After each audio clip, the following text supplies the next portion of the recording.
Hello everyone. तो आज हम लोग झारखंड में धार्मिक आंदोलन की व्यवस्था के बारे में जानेंगे।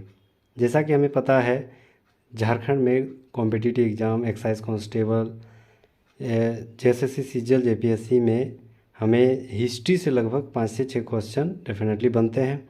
उसी सीरीज़ से हम लोग इससे पहले दो चैप्टर पढ़ा चुके हैं और उसी सीरीज़ को हम आगे बढ़ाते हैं। आज हम लोग पढ़ेंगे झारखंड की धार्मिक आंदोलन। झारखंड में धार्मिक आंदोलन जैसे भारत में जिस टाइम उदय हो रहा था धर्म की, तो उस टाइम झारखंड भी अछूता नहीं रहा है।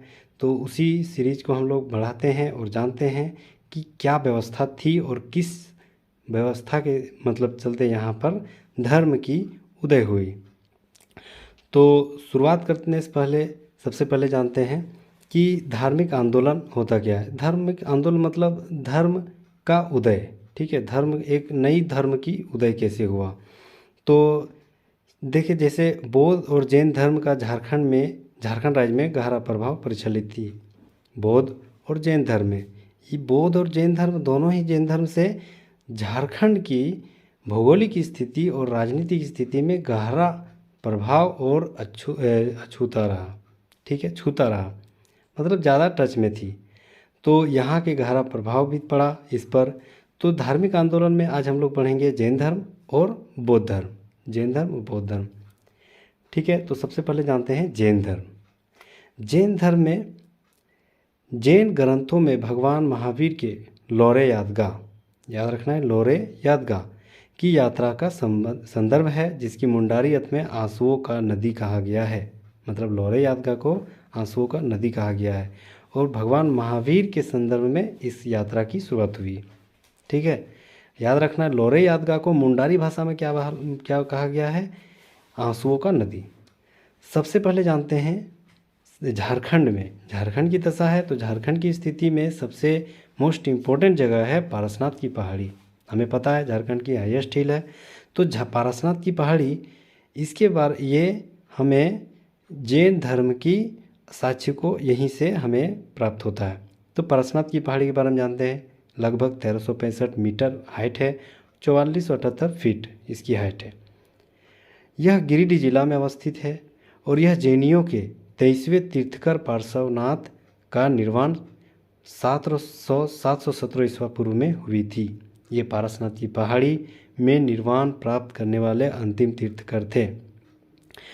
जैनियों के 23वें तीर्थकर पारसनाथ पहाड़ी में अपना निर्वाण प्राप्त किया। कब? 717 ईस्वी में।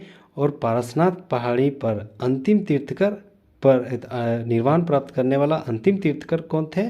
तो महावीर पार्श्वनाथ, ठीक है। और उसी के नाम से पारसनाथ पहाड़ी पड़ा है। हमें याद होना चाहिए कि जैन धर्म में लगभग 24 तीर्थकर थे। तो 24 तीर्थकरों में 20 तीर्थकर इसी पहाड़ी पर निर्वाण प्राप्त किया है। किस पहाड़ी पर? तो पारसनाथ की पहाड़ी पर। सबसे पहले जानते हैं हम लोग कि पारसनाथ की निर्वाण करने वाले तीर्थकर कितने थे। तो टोटल में 20 थे। तो 4 नहीं थे, टोटल में 24 थे, लेकिन 20 यहीं पर प्राप्त किया निर्वाण। तो देखिए 20 कौन थे? तो अजीतनाथ, संभवनाथ, अभिनंदननाथ, सुमतिनाथ, पदम प्रभु, सुमा पार्श्वनाथ, सुपार्श्वनाथ, चंद्र प्रभु, सुविधिनाथ, शीतलनाथ और श्रेयांसनाथ, विमलनाथ, अनंतनाथ, धर्मनाथ, शांतिनाथ, कुंथुनाथ, आहरनाथ, मल्लिकानाथ, मणि, सुवर्तनाथ, नेमिनाथ और पार्श्वनाथ, अंत में पार्श्वनाथ। यही 20 थे जो यहाँ की ये निर्वाण प्राप्त किया है इसी पहाड़ी के ऊपर। आगे है, यह पहाड़ जैन धर्मावलंबियों का प्रमुख तीर्थ स्थल रहा है। आज भी यहाँ की आस्था रखने वाला जैन धर्म यहाँ पर आते हैं। तो और यहाँ करंट न्यूज़ में भी है, क्योंकि यहाँ पर जब भी झारखंड सरकार और भारत सरकार के बीच मतलब अनबन हुई थी इस बात को लेकर कि पारसनाथ पहाड़ी को मतलब टूरिस्ट प्लेस बनाया जाए कि नहीं बनाया जाए, इस लेकर यहाँ पर करंट में न्यूज़ है। तो हो सकता है इसमें आ सकता है क्वेश्चन, ठीक है। तो इसके बारे में, ठीक है। तो इस पहाड़ी को क्या कहा जाता है? जैन धर्म का मक्का कहा जाता है। याद रखना है, जैन धर्म का मक्का किस पहाड़ी को कहा जाता है? पारसनाथ पहाड़ी को। अगला है छोटा नागपुर का मानभूम। छोटा नागपुर के मानभूम को जैन धर्म के मामले में क्या मतलब संबंध था? तो यह जैन सभ्यता का सांस्कृतिक केंद्र माना गया है। छोटा नागपुर का मानभूम कहाँ है? अभी धनबाद में। सांस्कृतिक और सभ्यता का केंद्र धनबाद मानभूम में है। किसकी संस्कृति? जैन का।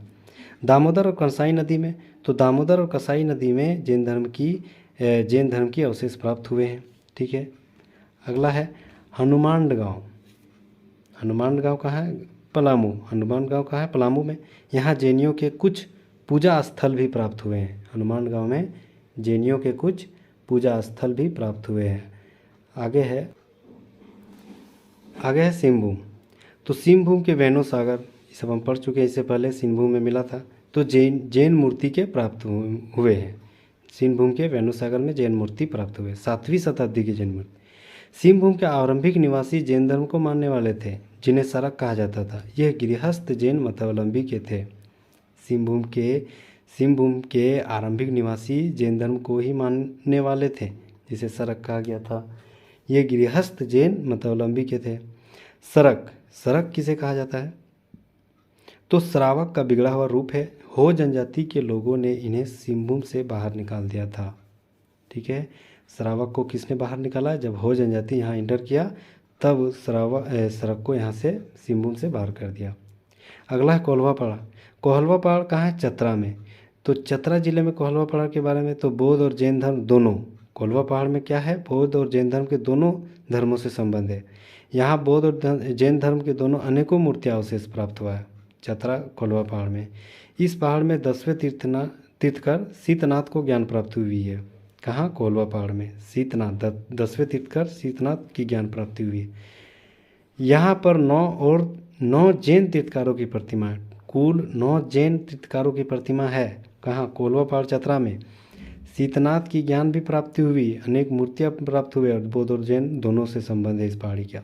इस पहाड़ के पत्थर का एक पद चिन्ह भी है, जिसे जैन धर्म के अनुयायी पार्श्वनाथ का पद चिन्ह माना जाता है। एक पद चिन्ह भी है, तो माना गया है कि पार्श्वनाथ की पद चिन्ह है। ठीक है। तो किस क्षेत्र में? कोल्हा पहाड़। जैसे कोल्हा पहाड़ में यहाँ बहुत ही इंपॉर्टेंट है, इससे क्या क्या हमको मिला? कोल्हा पहाड़ है कहाँ? चतरा में। किस धर्म से संबंधित? जो दोनों धर्म से संबंधित, जैन बौद्ध। अनेकों मूर्तियाँ मिला है और शीतनाथ का ज्ञान प्राप्ति हुई। शीतनाथ कौन था? 10वें तीर्थकर थे।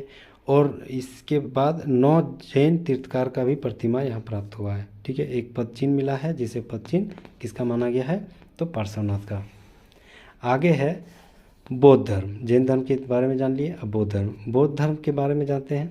तो बौद्ध धर्म से झारखंड की क्या स्थिति थी? तो मूर्तिया गाँव कहाँ है? पलामू में। मूर्तिया गाँव पलामू में। यहाँ एक सिंह शीर्ष मिला है, जो सांची के स्तूप के द्वार पर उत्कीर्ण सिंह शीर्ष से मेल खाता है। कहाँ है? मूर्तिया गांव में सांची के स्तूप के द्वारा सिंह शीर्ष मिला। करवा गांव बौद्ध धर्म की प्राप्ति हुई है, यहाँ से बौद्ध स्तूप की प्राप्ति हुई, करवा गांव। ठीक है। अगला है सूर्यकुंड हजारीबाग में। क्या मिला है? तो बुद्ध प्रस्तर की मूर्ति। ठीक है। अगला है बहरनपुर हजारीबाग में लगभग भगवान बुद्ध की 1200 वर्ष पुरानी पाल कालीन मूर्तियाँ प्राप्त हुई है। 1200 वर्ष पुरानी पाल कालीन मूर्तियाँ प्राप्त हुई है। कहाँ?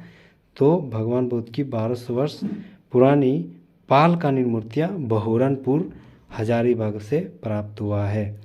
अगला है बेलवा दाग। बेलवा दाग में कहाँ है? खूंटी जिला में।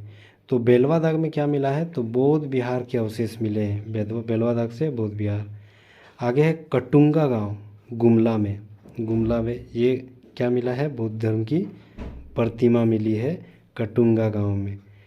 अगला है पटम्बा गांव जमशेदपुर। कटुंगा, गुमला, पटम्बा, जमशेदपुर। पटम्बा जमशेदपुर में क्या मिला है? तो पटम्बा जमशेदपुर में यहाँ पर बुद्ध की 2 प्रतिमा मिली है। पटम्बा जमशेदपुर में 2 प्रतिमा बुद्ध की और कटुंगा में 1। ठीक है। दियापुर दालमी धनबाद में क्या मिला है? दियापुर दालमी धनबाद में यहाँ से लगभग बौद्ध स्मारक प्राप्त हुए हैं। बुद्धपुर में बुद्धेश्वर मंदिर निर्मित हुआ है और यह बौद्ध स्थल दामोदर नदी के किनारे है। धनबाद दामोदर नदी के किनारे ही है, तो बेसिकली बुद्धेश्वर मंदिर भी दामोदर नदी के किनारे और बौद्ध के स्मारक प्राप्त हुए हैं। घोलमारा यह प्रस्तर खंडित बुद्ध मूर्ति, खंडित मतलब टूटा हुआ बुद्ध मूर्ति घोलमारा में पाया गया। ईचागढ़ सरायकेला खरसावां में हमें तारा की मूर्ति प्राप्त हुई जो बौद्ध देवी है। यह रांची के संग्रहालय में रखा गया है। ईचागढ़ में तारा की मूर्ति प्राप्त हुई है और अभी फ़िलहाल रांची के म्यूज़ियम में है। अगला है सीतागढ़ पहाड़। सीतागढ़ पहाड़ कहाँ है? हजारीबाग में। और बौद्ध विहार का उल्लेख फाहियान द्वारा यहाँ मिलता है।